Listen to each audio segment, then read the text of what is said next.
ஆயிரம் மக்கள் வசிக்கும் கண்ணகி நகர் பகுதியிலே மருத்துவமனையின் அவல நிலையை மேம்படுத்த தவறிவிட்ட தமிழக அரசை கண்டிக்கின்றோம். தமிழக அரசை கண்டிக்கின்றோம்.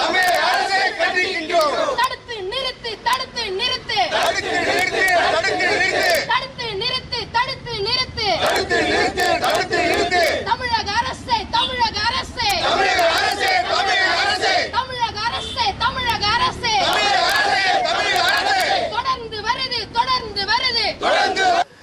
இந்த கண்ணகி நகர் என்ற ஒரு பகுதியை 2000 உருவாக்கி இன்றைக்கு 2026 வரை இந்த மக்கள் இங்கே 26 ஆண்டுகளாக இங்கே கட்டாய குடியமர்த்தப்பட்டு இங்கே வசித்துக் கொண்டிருக்கிறார்கள்.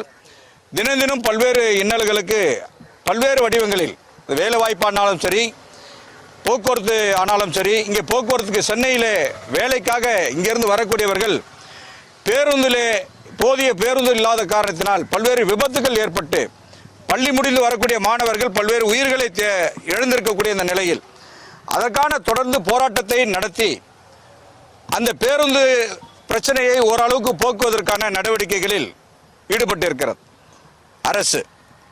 அதே போன்று ஒவ்வொரு பிரச்சனைக்கும் அது வேலைவாய்ப்பு இங்கே இருக்கக்கூடிய ஓஎம்ஆரில் இருக்கக்கூடிய எத்தனையோ நிறுவனங்கள் இருக்கிறது. ஐடி நிறுவனங்களுக்கு இந்தியாவில் பேர் போன்ற பகுதிகளாக ஓஎம்ஆர் இருக்கிறது. ஆனால் அந்த நிறுவனங்களிலே கடைக்கூலியே வேலை செய்யக்கூடிய, கழிவறை சுத்தம் செய்யக்கூடிய பகுதிகளில், அந்த தோட்டத்தை சுத்தம் செய்யக்கூடிய பணிகளில் மட்டுமே இங்கே இருக்கக்கூடிய மக்கள் பயன்படுத்தக்கூடிய ஒரு கேவலமான நிலை. இங்கே ஏராளமான மக்கள், படித்திருக்கக்கூடிய இளைஞர்கள், படித்திருக்கக்கூடிய மக்கள் இங்கே இருக்கிறார்கள். ஒரு ஜெனரேஷனே இங்கே வந்து 25 ஆண்டுகளில் இளைஞர்கள் பல்வேறு டிகிரிகளை முடிச்சிருக்கக்கூடிய இந்த இளைஞர்களுக்கு இங்கே பல்வேறு துன்பங்கள் இருக்கிறது. இங்கிருந்து தான் உலகம் போற்றக்கூடிய விளையாட்டு வீரர் கீர்த்தனா இங்கிருந்து தான் இன்றைக்கு கபடியிலே சாதனை படைத்திருக்கிறார். இப்படி ஏராளமான சாதனையாளர் இருக்கக்கூடிய இந்த கண்ணகி நகர் பகுதி அரசு ஒருதலைபட்சமான ஒரு நடவடிக்கைகளில் இங்கே தொடர்ந்து கடந்த 25 ஆண்டுகளாக நடைபெற்று இருக்கிறது. இன்றைக்கு இந்த மருத்துவமனையினுடைய அவலத்தை கண்டித்து போதிய மருத்துவ கட்டமைப்பு இல்லை, இங்கே இருக்கக்கூடிய மருத்துவர்கள் இல்லை என்று 26 ஆண்டுகளுக்கு பிறகு இங்கே இந்திய கம்யூனிஸ்ட் கட்சி இந்த மக்களுக்காக போராடக்கூடிய ஒரு நிலை இன்றைக்கு ஏற்பட்டிருக்குன்னு சொன்னால் இந்த மக்களை பற்றி இந்த அரசினுடைய பார்வை என்ன?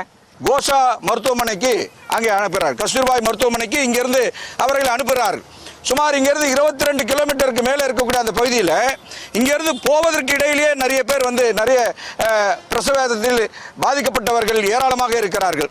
இன்றைக்கு மெர்சி என்று சொல்லக்கூடிய அந்த 9ஆம் தேதி இந்த மருத்துவமனைக்கு அவர் வந்திருக்கிறார். இங்கே தான் அவர் தொடர்ந்து மருத்துவ சிகிச்சை பெற்றுக்கொண்டிருக்கிறார். அவர் அன்றைக்கு 2.2 வெயிட், அதாவது கிலோ இருப்பதாக குழந்தையினுடைய கணக்கு சொல்லப்படுகிறது. அந்த குழந்தை இங்கே தினம் தினம் இங்கே வந்து ஆய்வுகள் மேற்கொள்ளப்படுகிறது. அவங்க வந்து வாரத்துக்கு ஒரு முறை வந்து செக் பண்ணுறதுலேருந்து எல்லாமே நடக்கிறது. அப்படி இருக்கும் பொழுது அவர்களுக்கு வயிற்று வலி ஏற்படும் பொழுது இங்கே வருகிறார்கள், பார்க்கிறார்கள். உடனே அவர்களை ஸ்கேன் எடுத்து பார்க்க வேண்டியது தானே? ஸ்கேனை எடுக்கலைங்க. அப்போ ஸ்கேன் மிஷின் இருப்பதாக சொல்கிறாங்க. அப்போ ஸ்கேன் ஏன் எடுக்கலை? ஸ்கேன் மிஷின் எங்கே போச்சு?